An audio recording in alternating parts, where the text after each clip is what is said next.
It's a great day in SimWorld, everybody. Good morning and welcome to SimWorld Today. I'm B-Ron taking over in the host chair for March for the rest of the week, and joining me this morning is the cowboy, JR Storm. Good morning, man. How you doing? I'm doing great, B-Ron. Had a nice night of SimWorld Hoops last night. Ready to talk about that and some more SimWorld today. Yeah, we're gonna go over the games that happened last night and then preview the big matchup tonight. Let's start with one of the games from last night. That was the Arizona Marquette game. Number 25 Marquette looking to try and stay ranked, and it didn't happen. Arizona had a big game, got the win 73-57. Juan Valentine in particular really stood out for the Wildcats in that game. 26 points total in that one. Khalil Erickson also helped out as well. He was also in double digits, and Theophilus Hilton also in double digits as well. Those three were the big primary players for Arizona in that win last night. JR, anything you saw that stuck out to you? Yeah, just the overall what Arizona was able to bring, the intensity to both ends of the floor. Juan Valentine showing that he can step up and be the top guy on any given night, alongside Khalil Erickson. Corey Yams, 9.7 boards, did struggle a bit shooting the ball, but, that's to be expected at this point.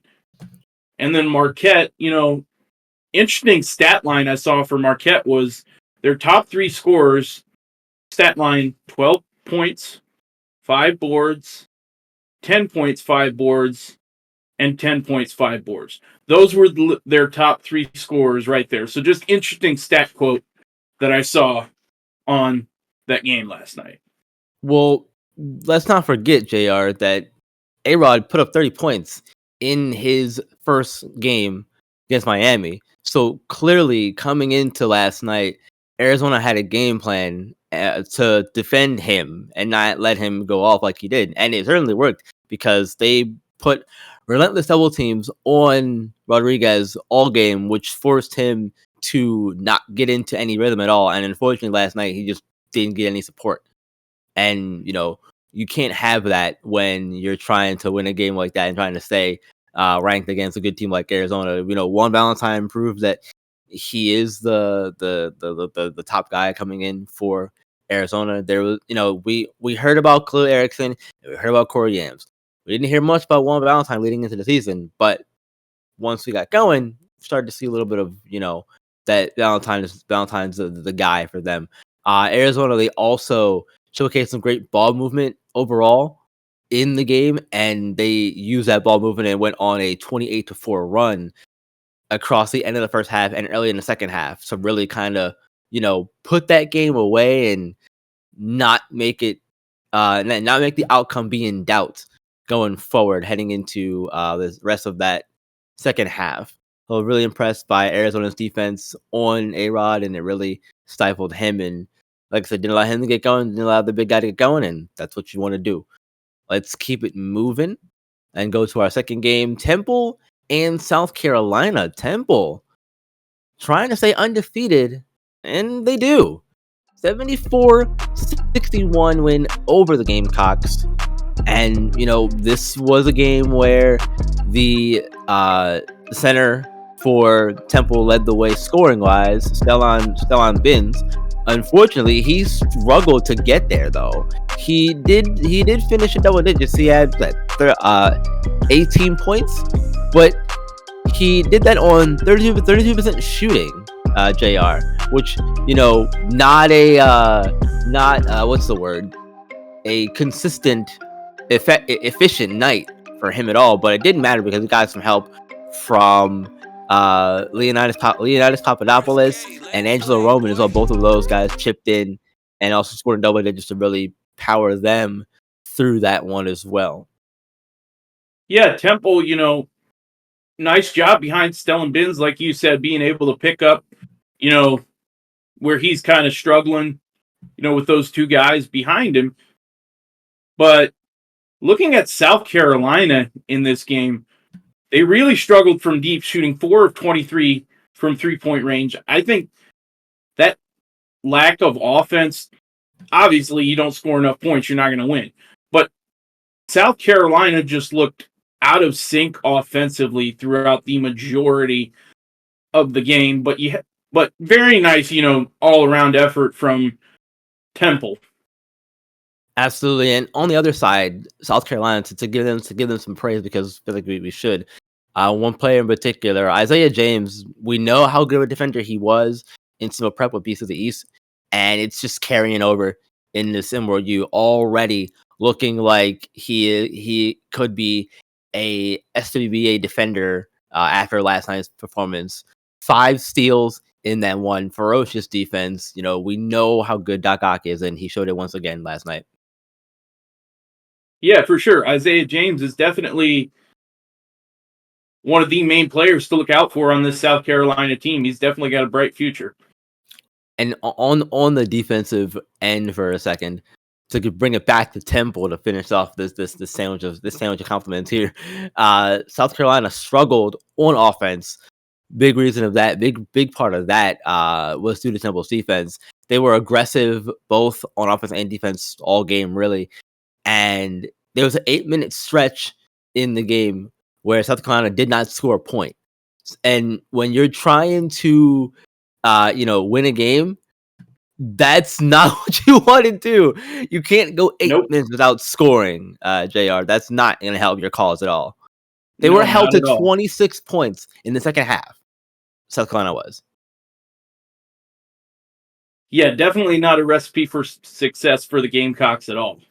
For anybody, for that matter. No, absolutely not. I don't care who you are. You could be Tennessee, UConn, no matter. We'll get to them in a minute. Well, let's go to our third and final game of last night. Florida and Colorado. The Gators played lockdown defense and ended up winning that game against Buffalo last night. I guess the Buffaloes last night, 82-72. Tyshawn Isholm was a big factor in that one, leading scorer for the Gators. 23 points here.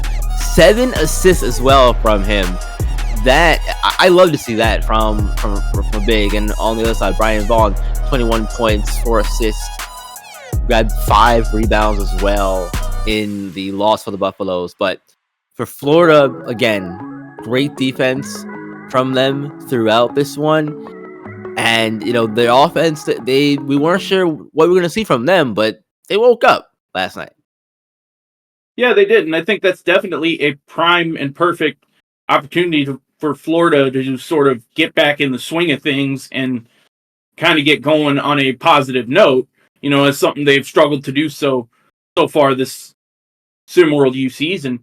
And like you said, the defensive intensity of the Gators was truly a sight to see last night. Tyshawn Isholm, if he can continue to keep up that level of play, along with, the development of Trey Willis, that Yacht Club connection is really going to do wonders for that Florida team.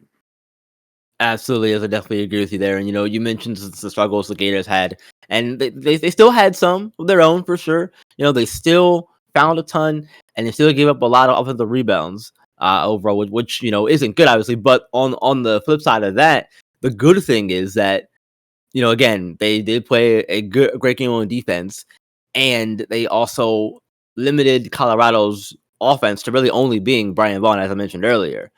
And when you can take away the other options and just leave one guy to do everything, unless your name's Cooper Flagg or, somebody else, one of the other top players in SimWorld U, that's not a good thing for a team to have to rely on just one guy. Yeah, no, not at all. Not at all. And Florida also used a 14-2 run in the first half. That also helped them to pull away and get that lead, be more comfortable in the second half. They worked too hard in the second half of that one. Well, look, final topic of the show, and it's a big one because it's the SimWorld U game of the week tonight, as we have a top 10 clash. We've got the Tennessee Volunteers taking on the UConn Huskies, number 3 versus number 9. And man, JR, this game's going to be fantastic. I can't wait for this one. Yeah, same here, B-Ron. You know, Tennessee, absolutely explosive to start the season offensively. That Trey Turner, Henrik Beckage, both are putting themselves in position to be lottery picks in the upcoming SWBA draft. UConn, you know, able to pull off a close win in the season opener on the road against Missouri. Norman Nations, you have to like what you're seeing from the Huskies. So this is what there is a reason this was picked as game of the week. Yeah, right? Exactly. There is a reason this was picked as the game of the week, and it should be a fun one. 100% agree with you there. This is the primetime match where everybody wants to see this one. You know, two teams who have Hoopsteria, the quad, Hoopsteria National Championship aspirations for sure. There's no doubt. You wouldn't be surprised if either of those teams made it to that point of the season. This season one, once you get to post-season play. I do want to ask you a question though, because this is something that stuck out to me. Because you mentioned their wins a minute ago. Tennessee came out, blew the doors off of Syracuse in the Carrier Dome. Meanwhile, UConn coming off a close win against Missouri team, who, you know, most people were expecting to kind of struggle due to it being Jafet Towns and the others. But that didn't exactly happen. They had to play a close one and escape that one against Missouri. Who do you think's more ready? You know, coming off of a win, off of the wins that they both had, or does that not really matter in this one? Do you think? Well, I think in a sense it doesn't really matter, honestly, because, you know, first game of the season, obviously you're going to have jitters, you're going to have, you know, struggling to get in the flow of things.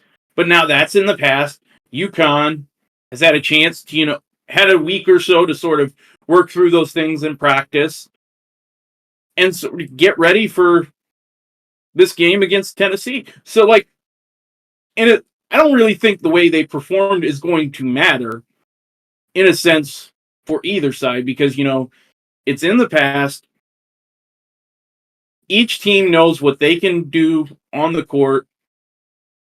And yeah, I really see this being a good game tonight. And yeah, Tennessee, UConn, prime time. Do you have a prediction? Oh man, you put me on the spot here. You put me on the spot here. Yes. But I gotta go Tennessee in this one. I think it's a close one. I'm gonna go Tennessee 73-67. All right. I like it. I'm going to also take Rocky Top in this one. I think they're going to pull out the win as well. I'm excited to be on the call for that one.